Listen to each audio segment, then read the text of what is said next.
A crise sanitária do coronavírus no final de 19 encontrou nossa sociedade muito debilitada e, é claro, sobrepôs-se e agravou as crises econômica e política.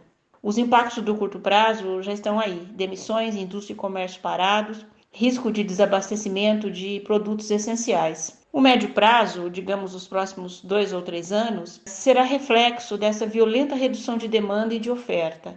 A retomada do crescimento e da renda dos consumidores não ocorrerá em poucos meses. Quanto aos gastos públicos com a saúde, convém uma pequena preleção da teoria econômica. O senso comum acredita, e é só isso, só acredita, que a gestão dos gastos públicos é igual à gestão dos gastos individuais. Quando o Estado gasta mais que arrecada, assume uma dívida que deverá pagar ao custo dos sacrifícios do bem-estar social. Esse argumento está errado e não justifica a redução de investimento na saúde, na educação e por aí vai, porque está endividado. A dívida pública é um instrumento de política econômica e não um indicador de estado perdulário. Se a dívida é excessiva ou adequada à economia, depende da percepção do credor e não da sua relação como proporção do PIB. O Covid-19 é uma pandemia, ele ataca populações. O sistema privado de saúde não alcança o cidadão, apenas os seus clientes. Não é simples, em algumas semanas, por exemplo, triar, diagnosticar e atender milhões de pessoas. Só o SUS pode fazê-lo. O SUS é um sistema universal, disponível para qualquer pessoa no território brasileiro. É uma estrutura desenhada para isso. Não é a primeira vez que o SUS enfrenta problemas de saúde coletiva.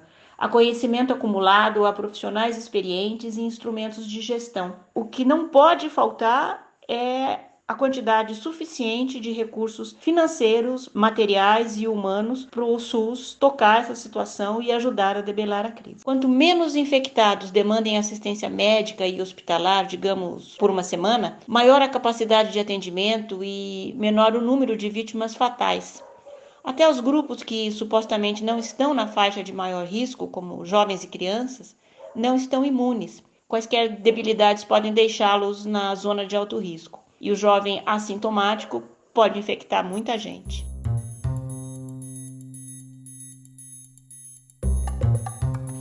FMI e Banco Mundial já pediram aos países do G20, os países mais ricos do mundo, que suspendam o pagamento das dívidas dos mais pobres e estão abrindo linhas de crédito para socorrer economias que precisem de dinheiro. Países que enfrentem, por exemplo, crises cambiais, valorizações súbitas do dólar. Ao Brasil, por exemplo, é bastante interessante recorrer a essas linhas. É uma opção melhor que vender as reservas cambiais. No Brasil, a União tem recursos para minimizar os efeitos da nossa crise tríplice de saúde, econômica e política.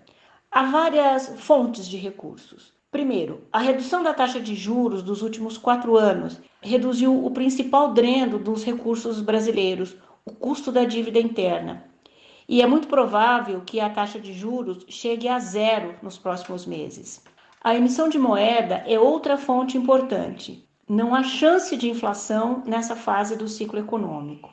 Em tese, sempre há outros recursos fiscais que poderiam ser realocados para o combate do coronavírus. Então vejamos, o Brasil conta com estrutura e conhecimento em saúde pública.